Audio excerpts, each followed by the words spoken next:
Hello, we continue the miraculous journey of Edward Tulane, chapter 24. There's a nice picture. I think we know who that is, don't we?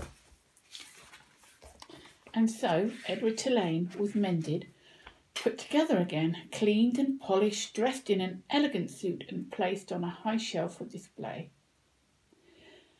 From this shelf, Edward could see the whole of the shop. Lucas Clark's workbench and the windows outside and the door that the customers used to enter and leave. From this shelf, Edward saw Bryce open the door one day and stand on the threshold, the silver harmonica in his left hand, flashing brilliantly in the sunlight, flooding through the windows. "Young sir," said Lucas, "I'm afraid we made a deal." "Can't I see him?" asked Bryce. He wiped his hand across his nose, and the gesture filled Edward with a terrible feeling of love and loss. "I just want to look at him." Lucas Clark sighed. "You may look," he said. "You may look, and then you must go and not come back. I cannot have you in my shop every day mooning over something you've lost." "Yes, sir," said Bryce. Lucas sighed again. He got up from his workbench and went to Edward's shelf and picked him up and held him so Bryce could see him. "Hey, Jangles," said Bryce, "you look good. The last time I saw you, you looked terrible. Your head was busted in and—" "He's put together again," said Lucas, "as I promised he would be." Bryce nodded. He wiped his hand across his nose. "Can I hold him?" "No," said Lucas. Bryce nodded again. "Tell him goodbye," said Lucas Clark. He is repaired. He has been saved. Now you must tell him goodbye."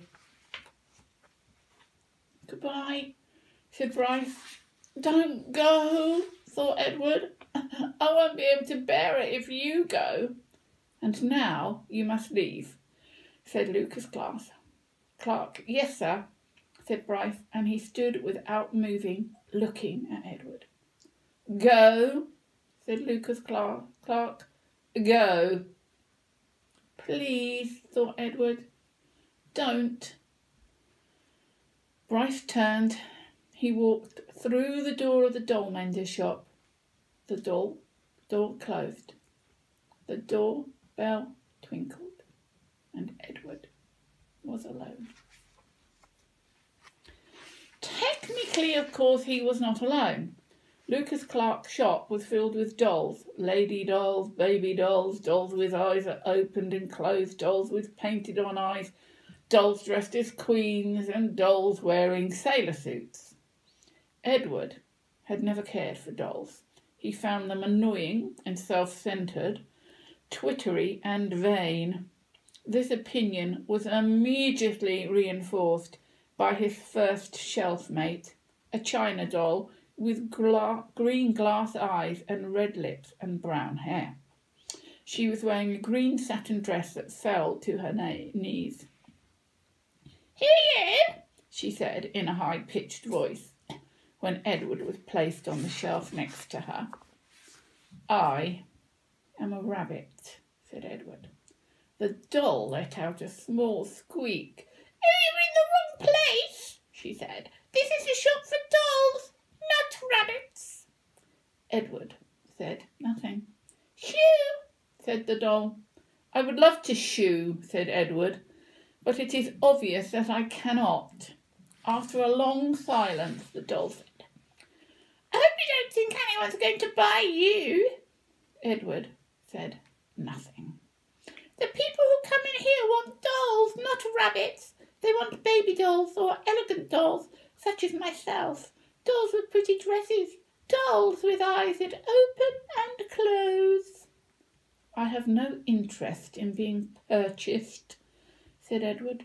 The doll gasped. "You don't want someone to buy you?" she said. You don't want to be owned by a little girl who loves you.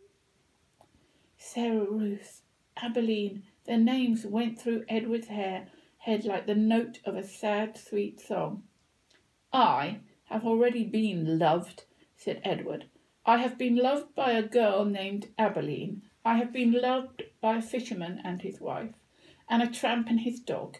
I have been loved by a boy who played the harmonica, and a little girl who died. Don't talk to me about love, he said. I have known love. This impassioned speech shut up Edward's shelf-mate for a considerable amount of time. Well, she said at last, still, my point is, no one's going to buy you. They did not speak to each other again. The doll was sold 2 weeks later to a grandmother purchasing her for a grandchild. Yes, she said to Lucas Clark, that's the right one, the one with the green dress. She is quite lovely. Yes, said Lucas, she is, isn't she? And he plucked the doll from the shelf. Goodbye and good riddance, thought Edward.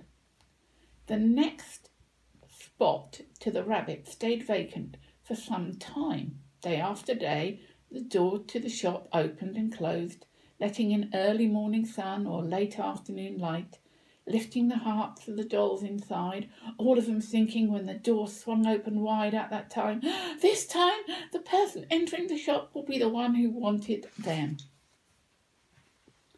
Edward was the lone contrarian. He prided himself on not hoping, on not allowing his heart to lift inside him. He prided himself on keeping his heart silent, immobile, closed, tight. I am done with hope, thought Edward Tulane. And then, one day at dusk, right before he closed the shop, Lucas Clark placed another doll on the shelf next to Edward. And there they are, Edward and the new doll. And we'll find out what happens tomorrow. Bye.